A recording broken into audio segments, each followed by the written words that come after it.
Halo semuanya, pernah nggak sih kalian lihat sesuatu yang dari luar kelihatannya oke-oke aja, bahkan mungkin ramai, sukses gitu, tapi kok feeling kalian bilang ada yang nggak beres di dalamnya?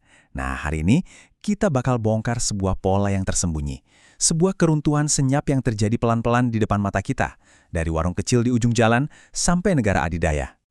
Oke, kita mulai dari sini, dari sebuah misteri. Kutipan ini, rame tapi nggak ada uang, ini datang langsung dari para pemilik UMKM di seluruh Indonesia. Ini kan paradoks yang bikin pusing ya. Gimana ceritanya sebuah tempat itu penuh aktivitas, orderan masuk terus, tapi pas akhir bulan, rekeningnya kosong. Ini adalah gejala pertama dari sebuah penyakit yang jauh-jauh lebih besar. So, pertanyaan besarnya jadi gini, gimana caranya sebuah sistem, mau itu industri, ekonomi sebuah negara, atau bahkan tatanan sosial, bisa hancur pelan-pelan tanpa ada ledakan besar yang kelihatan? Inilah investigasi kita. Kita akan lihat petunjuk-petunjuk dari seluruh dunia yang kalau disusun, bakal jadi gambaran utuh dari keruntuhan senyap ini. Tanda pertama dari keruntuhan senyap itu anehnya justru ilusi kesehatan. Semuanya kelihatan normal, bahkan kinclong di permukaan. Coba deh kita lihat satu contoh yang benar-benar mencolok dari Korea Selatan. Bayangin ya, gedung-gedung parkir megah, isinya ribuan mobil bekas yang kinclong berbaris rapi kayak tentara. Tapi, nggak ada orang. Sama sekali. Bukan cuma sepi pembeli loh, dealernya aja pada ngilang. Ini industri triliunan yang mendadak jadi kota hantu. Mobilnya ada, tempatnya ada, tapi manusianya dan duitnya lenyap. Ini ilusi kemakmuran yang sempurna. Nah, dari satu industri, sekarang kita zoom out. Kita lihat skala yang lebih gede. Pola pembusukan yang lambat ini ternyata bisa menggerogoti seluruh negara. Dan seringkali, dimulainya itu dari keputusan-keputusan politis yang fundamental. Coba kita lihat Inggris. Brexit itu bukan ledakan satu malam, justru itu adalah awal dari proses pengikisan yang pelan tapi menyakitkan. Slide ini nunjukin gimana serangkaian keputusan secara bertahap merusak sesuatu yang nggak kelihatan tapi vital banget, kepercayaan pasar. Waktu kepercayaan itu retak, ekonomi nggak langsung meledak, tapi mulai kempes, kayak ban yang bocor alus. Kalau mau lihat contoh yang lebih ekstrim lagi, kita ke Iran. Angka di layar ini bukan salah ketik loh, 1 juta rial buat $1. Ini bukan krisis lagi, ini nilai mata uang yang menguap jadi debu. Dan ini bukan karena satu kebijakan salah, tapi akumulasi dari puluhan tahun gonta-ganti kebijakan sejak Revolusi 1979, perang, dan sanksi internasional yang mencekik. Fondasinya udah terkikis selama puluhan tahun, sampai akhirnya ambruk. Oke, semua masalah-masalah raksasa di tingkat negara, itu akarnya selalu ada di ruang mesin ekonominya, yaitu usaha-usaha kecil dan industri-industri utama yang diam-diam mulai macet, berhenti berputar. Ternyata, para ekonom punya istilah keren buat fenomena ini, perusahaan zombie. Ini deskripsi yang pas banget buat UMKM di Indonesia atau dealer mobil di Korea tadi. Mereka itu kejebak. Duit yang dihasilkan nggak cukup buat untung dan berkembang, tapi mereka juga nggak bisa tutup karena udah terlanjur terjerat utang dan biaya. Mereka kerja cuma buat bertahan hidup, bukan untuk hidup. Hidup segan, mati tak mau. Jadi, apa sih yang bikin mereka kejebak? Kalau di Indonesia, ada 3 gelombang yang ngehantam barengan. Pertama, biaya operasional kayak sewa dan listrik naik terus, tapi mereka nggak bisa seenaknya naikin harga jual karena pelanggan sensitif banget.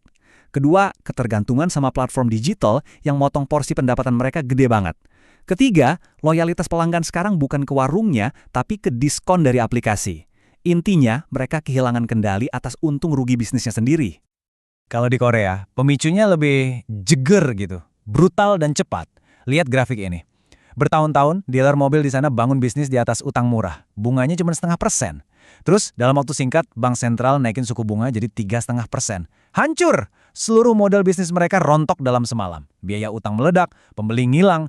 Ini bukti betapa rapuhnya sistem yang dibangun di atas ilusi uang murah. Sejauh ini, kita udah ngomongin soal duit, biaya, suku bunga, hal-hal yang kelihatan. Tapi sekarang kita mau gali lebih dalam lagi ke fondasi yang nggak kelihatan dari semua sistem yang berhasil, yaitu kepercayaan. Ini nih yang menarik banget, saya sebut aja paradoks Wuling. Di satu sisi, produk konsumen Tiongkok kayak mobil Wuling atau HP Xiaomi itu sukses menaklukkan dunia. Dianggap inovatif, kualitasnya oke. Tapi di sisi lain, produk militer mereka, jet tempur, tank, itu malah dihindari sama negara-negara yang punya pilihan lain. Loh, kok bisa ada perbedaan kepercayaan yang sejauh ini? Jawabannya ada di sebuah budaya produksi yang namanya cabuduo. Ini filosofi yang artinya kira-kira, cukuplah atau ya udah gini aja cukup baik.